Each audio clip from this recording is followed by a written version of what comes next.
Operation کا نام آپ نے سنا ہوگا، بنیانم۔ تمہیں پتہ ہے یہ صفت کس کی ہے؟ بولو کس کی ہے؟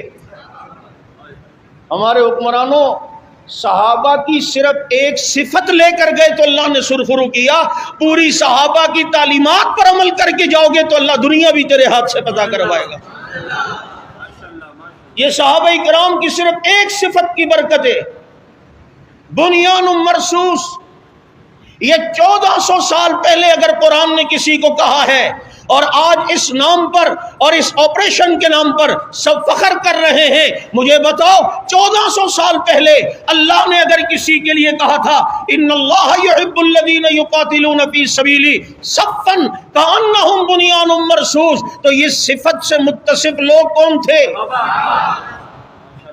شیشہ پلائی ہوئی دیوار جسے کوئی ہلا نہ سکے، اور پوری دیوار شیشہ پلائی ہوئی، یہاں دیوار 5 فٹ شیشے کی، آگے لکڑی کی، پھر آگے شیشے کی، آگے جناب مٹی کی، پھر آگے شیشے کی، اور آگے پھر جناب چی بورڈ کی، اسے شیشہ پلائی ہوئی دیوار کہیں گے؟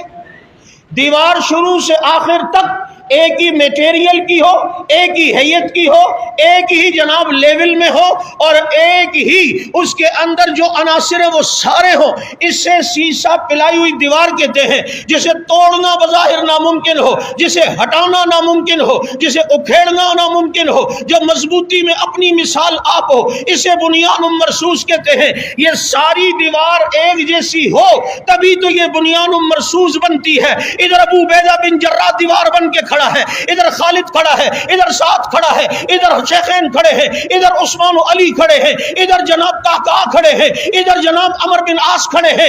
یہ سب ایک ہی عقیدے کے تھے، ایک ہی نظریے کے تھے، ان میں آپس میں محبتیں تھی، ان کی سوچ ایک تھی، ان کی فکر ایک تھی، ان میں آپس میں محبت تھی، جبھی تو بنیان مرصوص ہے۔